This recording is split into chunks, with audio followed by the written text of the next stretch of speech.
Hello everyone. இந்த வீடியோவில் நம்ம வாட் இஸ் அலிட்ரேஷன் அதுதான் பார்க்க போகிறோம். இங்கிலீஷ் போயம்ஸில் இந்த கொஷின் அடிக்கடி கேட்பாங்க. Find out the alliteration in the following lines அப்படின்னு கேட்பாங்க. அலிட்ரேஷன்னா தமிழில் மோனை. மோனைனா உங்களுக்கு தெரியும், முதல் எழுத்து ஒன்றி வருவது, ஒரே மாதிரி இருப்பது மோனை. எளிமையாக தமிழில் கண்டுபிடிச்சிடலாம். முதல் எழுத்து ஒரே மாதிரி இருக்கிற ரெண்டு வார்த்தைகளை எடுத்து எழுதணும்னா அதுதான் மோனை. இங்கிலீஷ்லேயும் அதே தான். கொடுத்துருக்கிற போயம் லைனை பாருங்க. எந்த லைன்ல அவங்க அலிட்ரேஷன் கேட்குறாங்களோ அந்த லைன்ல இருக்கக்கூடிய வார்த்தைகளை நல்லா முதல் எழுத்தை உத்து பாருங்க. அதுல எந்த ரெண்டு வார்த்தைக்கு முதல் எழுத்து ஒரே எழுத்தா இருக்கோ அந்த எழுத்து உடைய வார்த்தைகளை எடுத்து எழுதிட்டீங்கன்னா அதுதான் அலிட்ரேஷன். இப்போ ஒரு லைன் கொடுத்துருக்காங்க.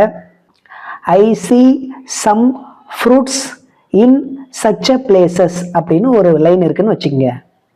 அப்போ அதில் ஃபைண்ட் அவுட் த அலிட்ரேஷன் இந்த கிவன் லைன் அப்படின்னு கேட்டாங்கன்னா எஸ்ஸில் நான் சொன்னது எல்லாம் அலிட்ரேஷன். சி, சம், சச் இதெல்லாம் எஸ் முதல் எழுத்து ஒரே மாதிரி இருக்கும் வார்த்தைகள். அப்போ இதெல்லாம் தான் அலிட்ரேஷன். இது போல் எந்த போயம் கொடுத்தாலும் முதல் எழுத்து ஒரே மாதிரி இருக்கக்கூடிய வார்த்தைகளை நீங்கள் கண்டுபிடிச்சி எழுதிட்டீங்கன்னா அதெல்லாம் அலிட்ரேஷன். டவுட் இருந்தால் கமெண்ட்டில் கேளுங்க. Take care. Bye by.